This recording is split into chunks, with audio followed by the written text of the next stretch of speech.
Hello and welcome to a very special tasting event here at Betz Family Winery.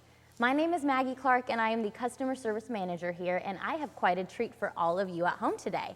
Our winemaker Lewis Skinner will be sitting down with our founder Bob Betz for an 11-year vertical tasting of the one and only Clos de Betz. They'll be tasting from 2007 all the way through 2017, but this wine has actually been with us from the very beginning back in 1997. So, open up a bottle of Clos de Betz, sit back, relax, and enjoy. Perfect. Hi, everybody. Thanks for joining us today. Kind of excited about what we got going. We have a vertical of Clos de Betz, which Betz Family Winery has been making since 1997. And because it's so special, we were able to convince Mr. Bob Betz over here to come in and join us to taste this flight. We chose 11 vintages, 2007 to 2017, so we really get an idea of kind of this last decade of Clos de Betz, kind of where it is today, where it's going, Bob's thoughts for why he even started making it in the first place. So I am going to turn this conversation right now over to Mr. Bob Betz so he can tell us a little bit about what he was thinking wanting to work with Washington Merlot. Thank you, Lewis. Thank you for being here too. What a great opportunity. This is such a rare moment for me, as well as hopefully, Lewis and you guys, to have a collection of vintages in front of us. And I hope you have a bottle of one of these popped and poured and ready to go. So join us in this adventure here. Merlot's history in Washington is relatively recent. Back in the 70s, Washington Cabernet was pretty sturdy, okay? We hadn't achieved malolactic fermentation. We were harvesting at a couple of degrees below what we're harvesting the wines at now. And so as a group, we planted Merlot in Washington, thinking this more supple tannic, more tannin, more supple texture overall of Merlot would in fact help soften Cabernet. I was at Saint Michel at the time in 1976, and we harvested maybe third leaf, fourth leaf Merlot, and we realized that it was a stunning wine all on its own, and we didn't have to necessarily blend it away. And by that time, we had made some advancements, improvements with Cabernet Sauvignon, learning how to tackle Washington phenolics and malolactic fermentation to soften the acid. So we began making Merlot, and I've always been a fan, and it made sense that when we started Betz Family with my absolute affection for Bordeaux red grape varieties, and we started in fact with Cabernet Sauvignon and Merlot. A little bit of Cabernet Franc, but not a lot. We were, my wife and I were driven at one point back to 1973 that we knew one of our wines would in fact be called Clos de Betz. And those of you who are Burgundy lovers out there know that in the great Burgundy village of Chambertin, there is a Grand Cru vineyard called Chambertin Clos de Betz, B-E-Z-E. And so in 1973, my wife and I were there, standing in the middle, kissing the earth at Clos de Betz. Clos de Betz, we said one of our wines will in fact be called Clos de Betz. And obviously there's no Pinot Noir in this from Burgundy. This is Washington Merlot. And it's our realization of what Washington does. A little bit softer profile than our Cabernet Sauvignons, but I don't think any less compelling in the barrel or in the glass. So let's jump in. What do you say? Yes, absolutely. We're going to start with 2007 vintage. 2007 vintage in Washington. I guess for me, I tie it in with maybe 2012 and maybe maybe 1999, not stylistically, but just in the success, just overall success of the vintage. 2007s, whether you're talking about Cabernet Sauvignon, Merlot, Syrah, it was just a really successful vintage. And Bob and I joke a little bit about vintages like 2007 and 2012 being almost unremarkable in that we didn't have any big stress during the season put on us, say disease pressure or difficulty on the grapes ripening too fast at harvest time. And so we kind of love vintages, like consuming them, tasting them, drinking them. They might not be as interesting to talk about, or we didn't have quite the diversity we see, or the challenges. Adversity, challenges, exactly, of some of the other vintage. But 2007's really solid vintage for Washington, and we kind of look at these wines maybe every year. We might taste through some 07s from our own cellar, maybe maybe Pére de Famille, maybe the Clos de Betz, maybe some of the Syrahs. It seems to be a vintage that is aging exceptionally well for Washington State and in our cellar. This wine is in full stride. It's 13 years old now, and it is sailing along. And you know, when we estimate ageability of certain wines, you take a chance. You think some of your longest lived wines may end up possibly being short-lived. But this wine, I think we always projected 12 to 15, maybe 18 years. And at 13 years right now, this thing's sailing along. Strong beam of red fruits coming through, a little black currant, a little black cherry. There's a bricky, earthy sort of aromatic to it, a little bit of rose petal. I'm getting a little floral note out of this. Texturally on the palate, perfect. Perfect pitch right now. I would not hesitate to open this now or even over the next few years. I agree. And what I like most about this 2007 Clos de Betz, it's one of those vintages where it really combines intensity of fruit, like the flavors and aromas, with a very rich texture. I think we might not see another texture or a Clos de Betz so weighty until we get all the way out to 2014. It's a very unique concentrated wine, and like Bob had mentioned, the tannins are resolved in it right now, and so it's just drinking beautifully, but I would guess that it would probably go another decade easily. It's just starting to hit its stride.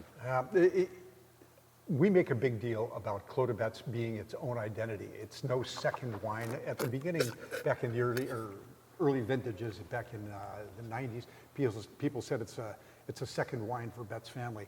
It's not. It's anything but. The grapes are specifically sourced from different vintages than our Cabernet Sauvignon. The blends, of course, are much different. Typical example, this wine is 62% Merlot, and the great majority of it comes from Yakima Valley and the Horse Heaven Hills, whereas the 1997 Cabernet Sauvignon was, let me see if I've got the numbers here, 85% Cabernet Sauvignon, and mostly from Red Mountain, 74% of it from Red Mountain vineyards. And it really talks about the diversity of these two wines and how separate they are in the cellar and how separate they are on the table as well. I always like to point that out to people, that this wine is purposeful. It's not some secondary blend or so. I'm really happy with this wine. I think you could drink or hold this wine. This one could definitely go the distance in the cellar. Very much so. This next wine, one thing about the 2007, yes, it's the first year that we added a little bit of Petit Verdot. It was Red Mountain sourced, and then every vintage since has Petit Verdot in it. And this one was not a lot of Petit Verdot. This was 3%, but over the years we've increased the amount of Petit Verdot, and I think it adds, and as we shall see, a little bit more shoulder, a little bit more structure perhaps to the wine. So let's take a look. This 2008. 2008. The Petit Verdot percent jumped up to 7%, and this is 68% Merlot, so it's an even higher percentage of Merlot. You know, what I really like about the 2008s in Washington is they're, across the board, I think they're very drinkable right now. I think right now, especially for this Clos de Betz wine, this 2008, I think right now it's in its sweet spot. It has the density, it has the texture, it has just enough tannin and structure kind of hidden, the tannins kind of melted away, you could say, and the flavors have gone from those brighter, vibrant fruit flavors to kind of this combination of yes, it still has the cherry, a little bit of blackberry, it has a softer texture, but it also has some of the aged bottle flavors. It has a little bit of the leather, it has more of the herbs and spice, so I think it's just at a really interesting point. But I guess I'm jumping ahead a little bit. That's not talking about the vintage so much. I know, Bob, you had talked about the berries and the clusters being unusually small in 2008. Because of water stress at various points during the growing season, there were, the size of the berries in 2008 across the board for Bordeaux varieties was very small.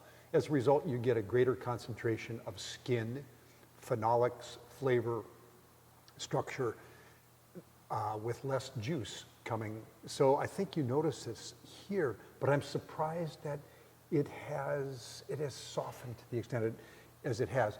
Interestingly, it's because of that though that I get a more racy palate because of the structure on this than the 2007. They're a year apart, so not a lot.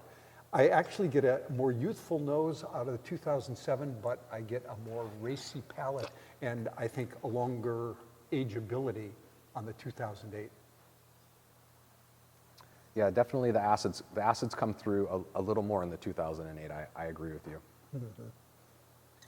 But both vintages pale in comparison to 2009 and the challenges that vintage presented. Yes. You were already working in the industry. Yeah, I was. Yep. And it was a crazy year in terms of heat. Heat accumulation has a huge effect. And by heat accumulation, we mean the amount of temperature you get from April 1st to October 31st, basically. And we have ways of computing it and calculating it, and it was pretty high. And 2009 had a streak of very hot weather. Yes, so I remember being an intern here in 2010, working with you, Bob. You talked a lot about the difficulties with really pinpointing the harvest dates in 2009. I think 2009, if I remember correctly, I think it kind of changed your protocol for kind of frequency of sampling in the vineyard after that one, because it challenged everyone, but particularly you. I think there were picks you had talked about where you were considering picking on a Friday, you ended up picking on a Monday, you might have went a little further stylistically than you were hoping for, and others, that kind of shaped some of your other decisions as the season went, where you said, you know what, I'm gonna pick this a couple days before where I normally would because the grapes are just, they're ripening so quickly. So I think that I remember you talking about kind of changing your reaction throughout the season and trying to be on the earlier end of picking. It was a significant issue for us, and every vineyard, every variety was really challenged in the vintage because you could go from ripe to overripe in a matter of a day or two, which is unusual. I think there's no perfect moment that we all think of. You got to pick that berry at that very perfect moment. I think there is some leeway, but 2009 was the exception.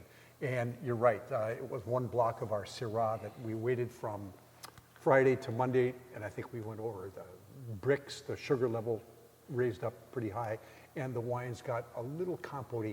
You know, here at Betz, at least I think Louis and I share this concept of we want these wines to have energy and tension and vibrancy to them. And so not letting them go crazy long on the vine before picking, where you get this compote-y, stewed fruit sort of character to them. And I don't think we got that far with the 2009 vintage, but there's this plushness, yes, lushness to this wine. It's open. There's no mystery to this wine. It's all in front of you. It's the Schwarzenegger, without being quite so powerful, of the early vintages here. I agree. It's very transparent. It has a lot of texture to it. It's very just.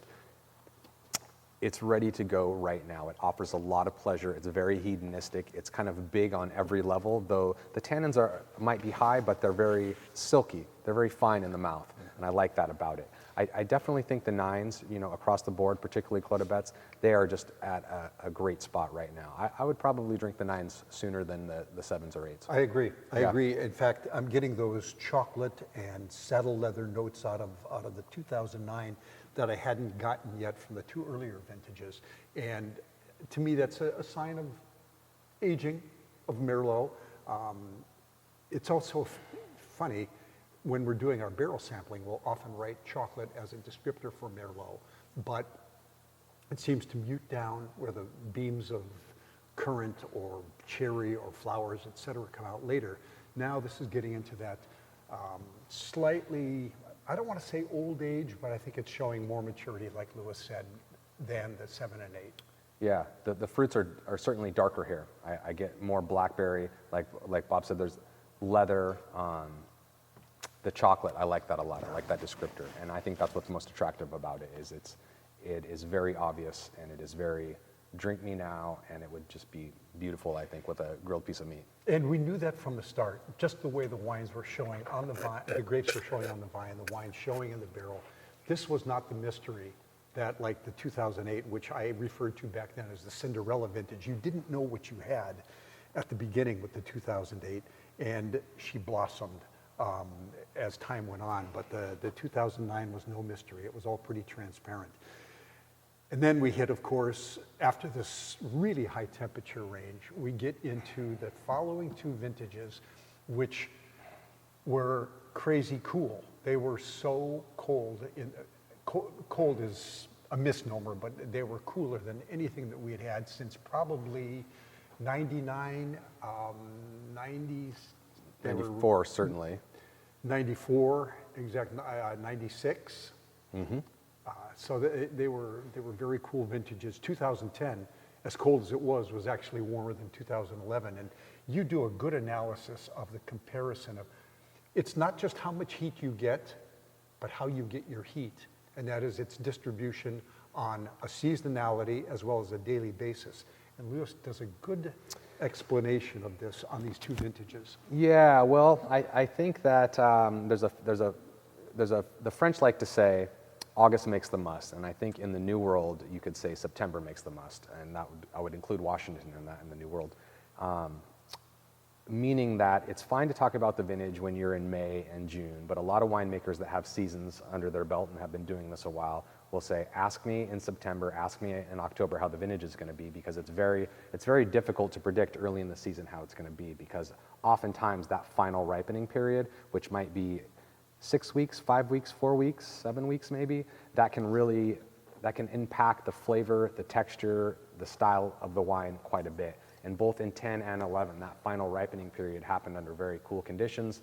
The skins, particularly for Cabernet Sauvignon and Merlot, were very thin in both those years, meaning the phenolic content, the soup that contains all the flavor that's in the grape skins, it was it was a little lower in those years, which doesn't mean that it's bad or good. It just means that it's going to have less of those, and so it can often affect the texture of the wine. So often wines that are the product of a cooler kind of final ripening period will often be softer, maybe more medium-bodied than full-bodied. But on the other end of that, they'll often have a little more occasionally detail, maybe some more herbal tones, maybe a little more red fruits than dark fruits. So certainly 2010 and 2011 are kind of outliers, I think, in Washington since, like Bob had mentioned, 1999. I remember I was an intern here in 2010, and I remember Bob, a lot of other winemakers stopping by, Charlie Hoppus at one point saying, hey, appreciate 2010 because we might not ever see one of these again, and then 2011 came along. So I think that's what makes these two vintages really unusual. The resulting wine from both of them is very different. I think that this 2010 is a little silkier, the 2011 a little more powerful, but it's been a little while since I've tried them, so maybe we give these a shot. Let's jump in. I'm going to look at these two wines together. Me too. Okay, because product of cool vintages, and as Lewis mentioned, they are outliers in ways from what we've probably going to see in the rest of the table. 2011 has this extraordinary penetration in the aromatics, much different from 10, which is kind of softer and broader in its nose, whereas the beams of fruit coming through on the 2011 are pretty amazing. Wonderful dried herbs, dried bay leaf, dried thyme, a little bit of rosemary perhaps in the 2011. 2010, aromatically, much more focused on black and red fruits without the herbal component, probably reflective of the cooler temperature of 2011. And this broader kind of palate impression as well. I think sometimes when you're talking about vintages, not just in Washington but anywhere, there can be a trade-off. If you have a very warm vintage, there's a lot of pleasure you might get from it early on in its evolution, you could say. I think a lot of times these cooler vintages, cooler, like Bob said, it's not necessarily technically correct to say cooler, but not as much heat accumulation, we'll say, in 2010 and 2011. So oftentimes those warmer years will give you more pleasure early on, and I think with the cooler years, they can be very difficult for not just our cellar team and consumers and wine reviewers to kind of analyze them and kind of predict where they're going to go. But I think the cooler years can often have a little more in reserve for ageability and complexity as they age in the bottle. And I think early on, when both of these wines were being released, 2010, 2011, I don't think that we were assuming that they would have quite the longevity that they're seeming to have. Like, both of these wines are in great shape and have a lot of detail in their flavor and aroma, I think. Especially the 11. The aromatics on the 11 are surprising in their primariness, in their dried herb direction. I'm quite surprised. The aging pattern on the 2010 seems much more in line with what I expected out of Merlot, that vintage, whereas I'm pretty surprised by the 11 and very pleased where that wine is going. I would drink probably any of the first 4 vintages, 7, 8, 9, and 10, before I touch the 11. I think the 11 will go the distance. Yeah. I really do. It's so. a special wine. Yeah, very good. So, back in the 50s and 60s, I wasn't here. Yes, I was, but not working in the industry. People talked about every year is a vintage year in Washington, meaning what, I don't know, but kind of like you can count on the consistency of Washington. It is absolutely untrue. There is such great variability, vintage to vintage in Washington. And I'll go back to my mantra about not just how much heat you get, but how you get your heat, and this variability on a seasonal basis, on a daily basis. And it shows in these older wines, which have had time to really express their dimension, their specificity. We'll probably see a little more, not condensed, but a little more similarity in like the 16 and 17 than we are here. These older vintages have really expressed themselves.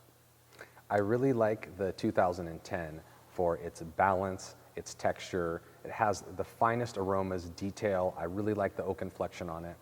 The 11 is very exotic. I like that about it. So despite the fact that they're from both from very cool years, I love that the 2010 just offers a generosity right now, a texture, a refinement. I mean, certainly it can go the distance, but it is so pleasurable to drink now. Where the 11 is kind of, there's a juxtaposition there. The 11 is more exotic. Its aromas and flavors more intense, more exotic. It seems like it would probably go the furthest of the two. So drink your 10s today and drink your 11s in a few years. That's what you got to do. So on the heels of those 2 cool vintages comes along the 2012. And we have referred to this as a perfectly average year. Not average in character and quality, but average in what Washington's Columbia Valley can do. And if you look at the growing season in 2012, there was an evenness, a predictability, an ease with which the spring started, the growing season went, harvest came along, and it was not the challenge in the cellar that some of the previous vintages have been.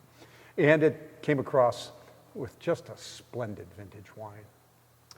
Indeed, I think the interesting thing about 12 is, on paper, everything was kind of, I guess, teed up to be a perfect Washington vintage, which doesn't always mean that it will be. Like, kind of the winter that we had, when we had bud break, all these key points, when we had flowering, when we had fruit set, when we had veraison. Like, as the season went, everybody is saying, wow, this could really be something special, which doesn't always mean that it's going to be something special. And so I think it's really neat to see a vintage like that, where everything just kind of lined up. At the end of the season in September and October, we could really pick whenever we wanted. So that means wineries that stylistically maybe wanted to be on the earlier end of the spectrum or the later end of the spectrum, they could kind of pick and choose when they wanted to. The conditions during the actual harvesting were kind of warm to cool, which is always what we hope for. We try to get the fruit in kind of cooler temperature when we can. And really, I think 2012, coming back to Betz in 2014, the 12s had just been bottled, not La Pérenne, but the Clos de Betz, the Pére de Famille had just been bottled. And I remember all of us out here huddled, smelling the Clos de Betz not long after bottling, and we were just like so fascinated with it. It had a level of density I think Clos de Betz maybe had never reached before. On top of that, it had those things that we always kind of hope for in a Washington vintage, which is those spice notes, those herbal tones, like Bob likes to say, bay leaf and thyme and things like that. And I think that those detail in the aromas and flavors, they're still there today, which I think is really neat, because those those flavors don't always make it, 4 years, 6 years, 8 years out. That's not something that you can just expect out of every wine. So already when you smell this wine, taste this wine, it kind of has that combination of all those things. It has some of the cola from the oak impact. It has some of the oak barrel aging. It has some of those savory notes. It has some almost black cherry to it. It has some blackberry. So there's so much going on in the glass. And where the tannins are on this wine right now, the tannins have really they're in the background now. In the beginning, when this wine was first bottled, when it was first released, had a little more structure. It's in such a sweet spot right now. I'm really impressed with this wine.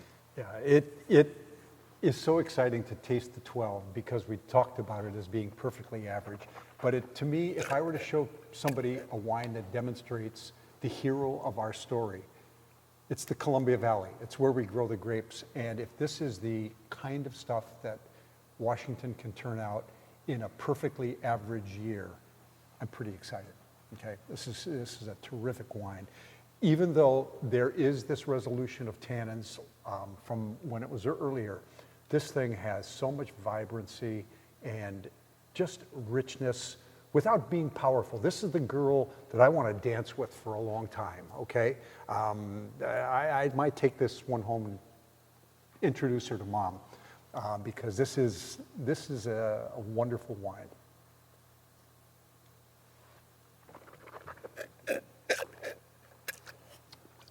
It does, despite the fact that it does have a lot of power and weight, there is a balance and elegance. Maybe if I was going to contrast it to the 7, which is another bigger Clos de Betz, I mean stylistically bigger, I think the acid actually comes through a little more in the 12 than the 7, and it kind of lends this vibrancy, this brightness. After you take a sip, it kind of just like the freshness builds rather than just saying, okay, that was a big wine, it's very intense. It's every sip is a little refreshing, and I appreciate that about it. And it lengthens the finish on the palate too. It does not fall off the cliff. It continues on. It sails along, and to me, it's a mark of a great vintage. 2013. You want to tee this one up here? Absolutely, yeah. So 2013. Well, I guess early after harvest, Bob kind of made an assessment about it that we've all used here at the winery, which 2013 is a bit of a tale of two vintages, if you will, meaning that there was kind of an inflection point in the season where everything that was picked, or sorry, the harvest period, I should say, everything that was picked before that kind of had a certain character and style to it, and everything that was picked after that kind of had almost a different character to it. It's because 2013 was a very warm vintage. We had a lot of heat early and early bud break, and so really those earlier ripening grapes like Syrah and Merlot that feed the Clos de Betz, the Merlot, those were picked under very warm conditions. I think we were mostly done picking Merlot in 2013 by the first days, the first week of September. They were picked under pretty warm weather. By the time we get to the second week of September, things started cooling down and they never really heated back up again. And so that would put kind of all at this cellar, all of the Cabernet Sauvignon, some of the Southern Rhone grapes, put them either late out into September or even out into mid-October. And so they had more hang time. They kind of ripened under cooler conditions. The Merlots in 2013, more powerful in Washington State, certainly here with our Clos de Betz. But also one notable thing I think about the 13 Merlots, they didn't quite have the structure and acidity that some of the past vintages, just because it was so warm when it was in that final ripening period. And because of that, at the blending table, we were still working on these wines when I got here in 14. We used a little more Petit Verdot. It was actually a pretty big year for Petit Verdot and Clos de Betz. So I think we ended up being, 20% Petit Verdot. And I want to say Olson Vineyard in Yakima Valley on the western end was really a key player in when we put this wine together at the blending table. Brings a smile to my face when I think about Olson Petit Verdot. There was a point in 2013 during the harvest period where we had harvested all of our Syrah, all of our Merlot, and yet we had not harvested any Cabernet Sauvignon, any Petit Verdot, a couple of the Southern Rhones, but this cellar floor where we do our fermentations in the individual bins and the tanks was empty. There might have been one fermenter left on the floor in between this early harvest Syrah and Merlot, and then the later varieties after that. And we kind of said, well, that was okay. All of those barrels were already barreled down. And then, of course, came along the onslaught of Cabernet Sauvignon.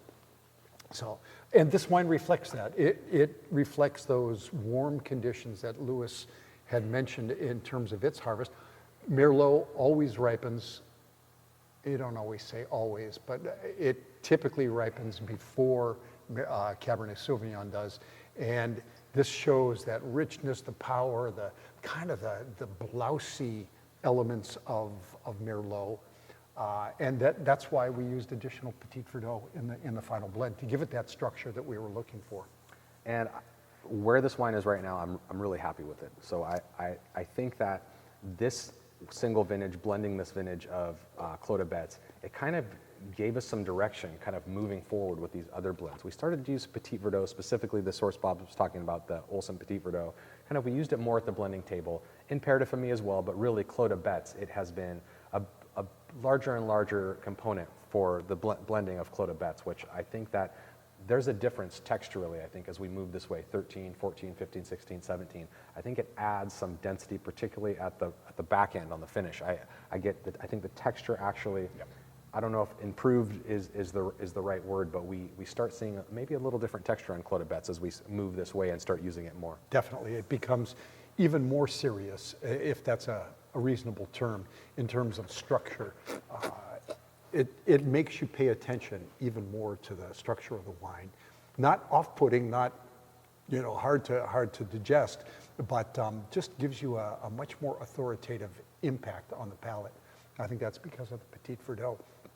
Real quickly, a shout out to this vineyard that Louis and I are talking about. It's in the western end of the Yakima Valley, real close to the Red Mountain.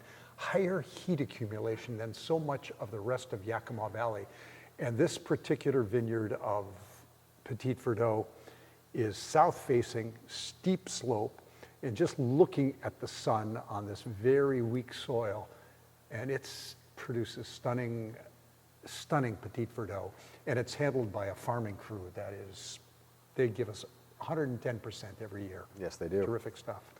I think it's worth pointing out too, because I think when wine drinkers, consumers think about Petit Verdot, they often think about something that's very dark, has lots of tannin, a huge flavor intensity.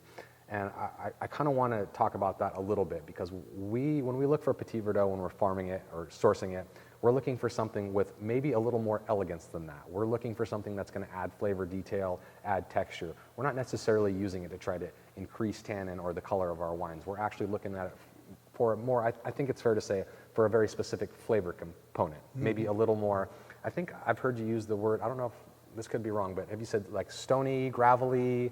Quite a bit. It does. It adds, I don't know if it's fair to say a minerality, but it definitely adds something to the flavor component and the flavor intensity. And so that's kind of what we're looking for, more than we're saying, oh, well, we want our wine to be more tannic or to have more acid or something like that.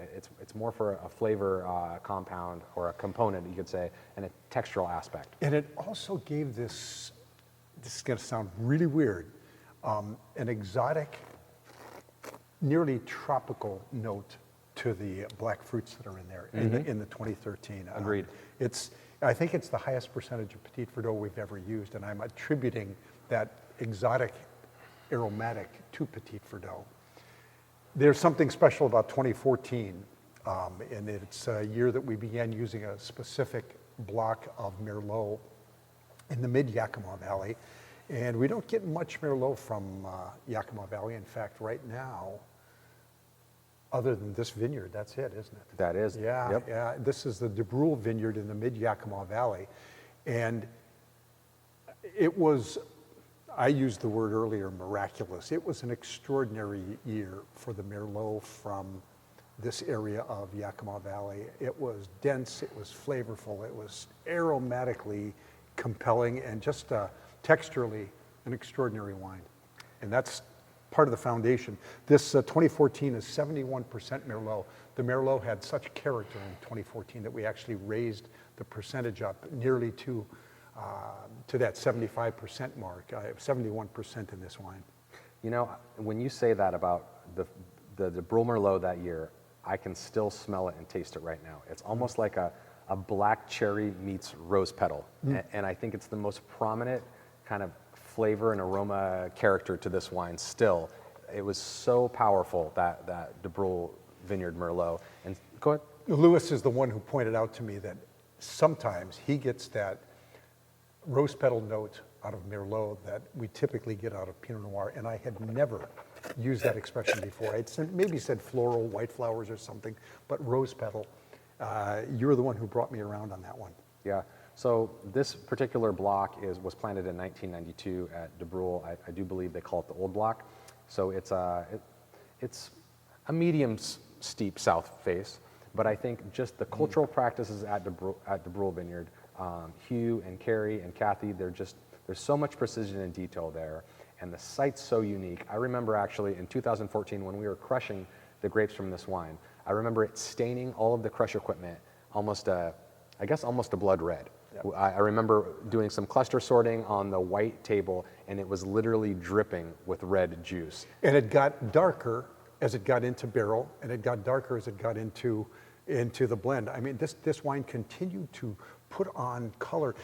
Keeping color in red wines once you've crushed, etc., is no small feat, and you've got to be attentive to the detail all along the way.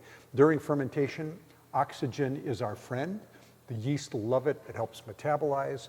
It helps make links between tannins and something called anthocyanin that gives us the stability of the color. But keeping it after that, oxygen becomes our enemy as we go into barrel, as we go into tank for aging or bottling. And one of the things that we've done here at Betz Family all along has been oxygen phobes, meaning wanting to push off the influence of oxygen once that fermentation is done. And with the protocol that you're using now here for preparation, bottling, etc., you know, Lewis has continued that tradition, which I think it's an essential to maintaining this sort of density of color, this sort of richness, and preserving that character that we saw out of the 2014 De Brule Merlot. You know, I'm kind of torn on this wine as far as saying when is the appropriate time to drink it. It has so much flavor detail right now, so much texture. I'd say you could enjoy it right now, but I mean, I suspect this could be one of the longest lived wines on the table. Certainly, maybe it'll even go further than the 7 or the 12. But how can you not drink it tonight? I know, it's hard. It's just beautiful. Yeah, I agree. 15, everyone's big dog on the block, but it wasn't predictable. It didn't roll out in some generous fashion, some predictable fashion. It was, Lewis describes the 2015 harvest as the roller coaster of our vintages, and you described the heat craziness of the vintage. Sure. Well, 2014 was my first vintage back at Betz, and it was just, the season started early. We had a lot of heat, but it was just steady. Like it was just a warm season from start to finish, a very compressed harvest. And it was almost predictable. We saw that the grapes were ripening quick, and so we were out there frequently. 2015 was kind of different. It was more of I guess the heat accumulation, like Bob was saying, it's not just about total heat accumulation, but the distribution. So we were kind of, it was cyclical, you could say. So we were kind of going through these 2-week periods where we'd fall down to maybe a daytime temperature in the 70s, and then over a couple of weeks we'd build up and get into the high 90s. And so we were kind of seeing a lot of that, particularly during the mid part of the season. Harvest was particularly challenging. I think it challenged us in many different ways. We knew by that point in time that these warmer vintages, particularly kind of the earlier picked stuff in 13, certainly in 14, that we wanted to be, I guess, from a ripeness level, flavor level, we wanted to be a little closer to an early pick than a late pick. And 15 challenged us. 2014, I think our first pick in 2014 with Merlot off of Red Mountain was, I want to say, September 3. 15, we were trying to make the best decision we could. We said we knew these grapes were ripening fast. I think we picked, the 26th of August? 26th of August. So we were already pulling lots off, and that last week of August, we were pulling Merlot off, and we are very glad we did, because we're very happy with kind of the direction that this wine has taken, the fruit intensity that it's had. We saw maybe a lot of other people around us kind of hang, and I don't know that they preserve the freshness quite as much as the people that picked a little earlier that year maybe. And so I'm glad. It was definitely out of our comfort zone to be picking Merlot in August. I'm glad that we did, because still this 2015, it has the red fruits, the dark fruits, the texture. It has a lot of freshness there. It has acidity, it has freshness. I'm really pleased with where this wine is right now. I never thought we would harvest grapes in Washington, red grapes like this, red grapes of dimension in August. It was just not in my lexicon at all. These early vintages, I mean, we had harvest dates of Halloween, okay? So I never thought we'd harvest anything in August. And in fact, we needed to. We needed to get this off the vine. In this effort to avoid that compote, jammy, kind of stewed fruit sort of notion, we needed to get this off, and we did. As a result, I think we have perhaps the most powerful wine on the table with the 15, but it didn't go overboard in terms of its fruit ripeness. We maintained that depth of black cherry, depth of a little bit of blackberry coming out, and a little bit of this earth, compost, if I can use that word. It means something to me, okay? And you still get this vitality to it. A little bit of dried herbs like thyme and maybe some bay leaf in there, but I'm pleased that Louis jumped on it as fast as he did, getting these grapes off the vine. And it's what makes winemaking so fun, so challenging, and that is reading every vintage for what it's worth. You follow and you track what's going on a daily, on a weekly, on a seasonal basis. And you make decisions without formula, without recipe, without some printed out sheet that tells you what to do. You do it based on what Mother Nature gives you, okay? Bravo. Yes. Well done. 2016. So I want to talk about this one for a minute. I'm going to start here. 2016, I think it highlights what, again, I'm going back to what Bob said about the total heat accumulation and the distribution kind of have different effects. So if you look at 2016 on paper, I don't have it in front of me, but the heat accumulation for total growing degree days, I don't think I have it was very similar to the vintages on either side, but I think that's misleading, if you will. And again, I'm going to go back once again and talk about that French saying, which is August makes the must. And like I say, I think in the New World, September makes the must. 2016, I remember May was so warm. The first days of June, several reports came out, and we were kind of sharing them in the local wine community, and Bob and Steve and myself, saying that we had broken pretty much every record in the vineyard that we could, like daytime highs, nighttime highs, total heat accumulation. We really had a lot of heat even before May, but by the time we get to June, we were kind of looking at the vintage, what we had so far, how early the bud break was, and how much shoot growth we had. We were like, wow, we could be in for a really big, really warm early vintage, but the vintage ended up being almost front-loaded. We had more heat accumulation in the early part of the season. The mid-season was started by the time you get to like June and July. We're tracking a little, for heat accumulation, we're tracking closer to 2012, which we like to say is perfectly boring to talk about because it was just perfectly average. Perfectly average, which is also boring to talk about because 2012 was just, it just clicked every box. But so what I'm getting to is that final ripening period in 2016 in September and October. It was very cool. The skins were actually very thin, and because of that, whether you're talking about Clos de Betz, Pére de Famille, Heart of the Hill, the wines just have a textural attractiveness to them. They're so generous right now, so round. I love that about them. They are round in the 16s, but this wine, unlike what we've come to with all these prior vintages, this wine still is the babe, okay? It's the youthful wine where as I stick my nose in this, I get these individual components, blueberries and plum and spring flowers and those primary aromas that you get out of grapes. And it's more components. It hasn't done this knitting, this mélange that the earlier vintage has. But that being said, it's all there, and that's what's exciting. It's not just a component. You know where these components are going to lead this wine. The range of fruit aromas and spice aromas, I think, it is intense. It's plum, it's cherry, it's blackberry, it's red currant, it's black currant. the oak inflection, like the vanilla tones to it. Like you said, there's so many different kind of pieces to the aromatics and the flavors in this wine. Yeah. They haven't quite, they haven't become one like maybe the 2012 right. or even the 2010, where like the flavors and aromas have all kind of become one. Like you said, they're like single points. You can still pick out the single spice aromas, the fruit aromas. And you get that exuberance on the palate as well. You get this, I'm just this vigorous youth that wants to just do so much and just watch me as I grow. So we will. Indeed. And then the 17 is even a year younger. The 17 is the current release. And this is very sexy. I never use that word with wine. I'm sorry. I just never, but it's seductive. That's a better term. It's seductive wine. Listen to it sing to you, yes.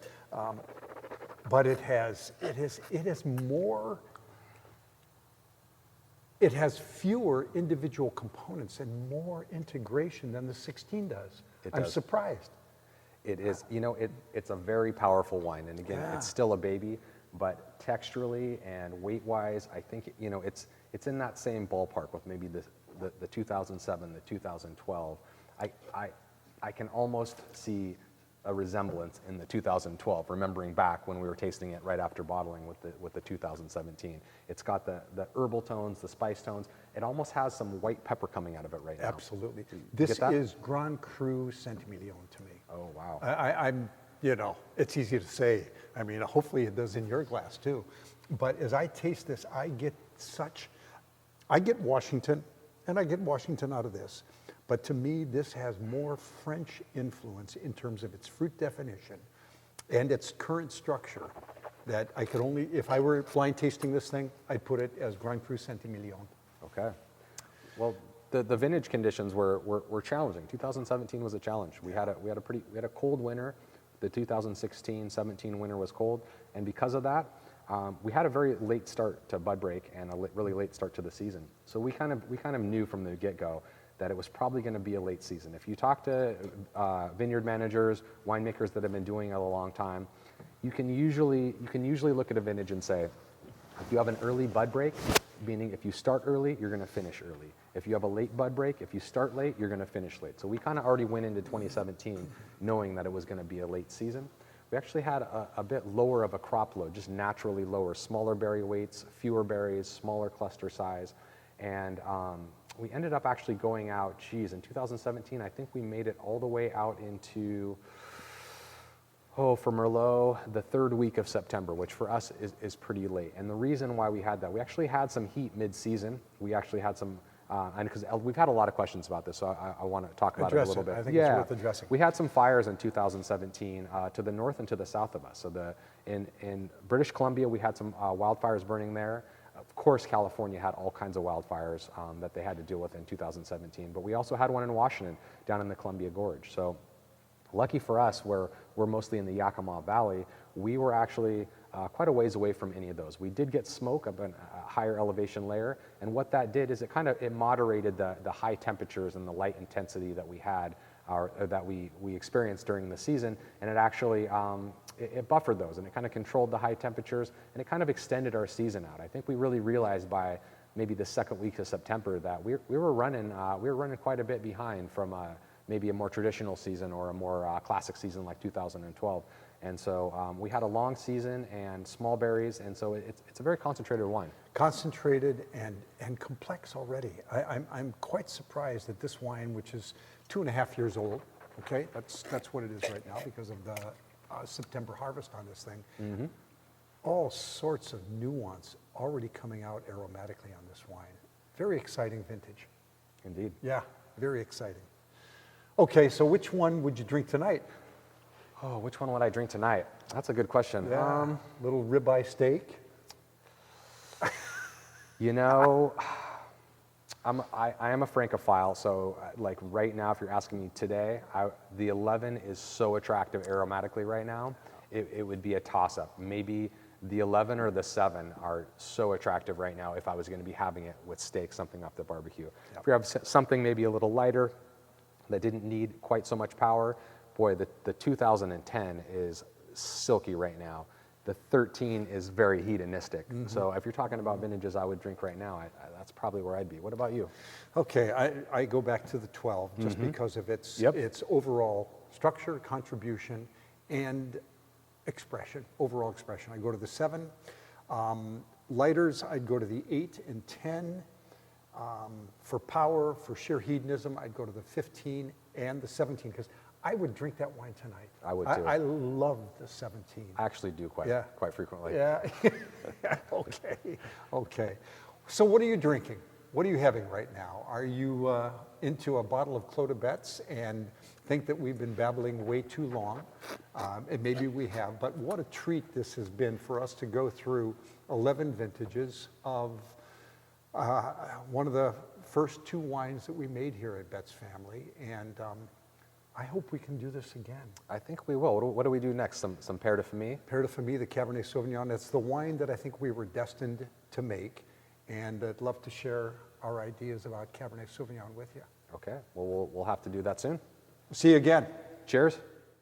Thank you for joining us during this vertical tasting experience with our founder, Bob Betz, and winemaker, Louis Skinner. Be sure to follow us on Facebook, Instagram, and Twitter, or visit our website to learn more about the team and the wines we make here at Betz Family Winery.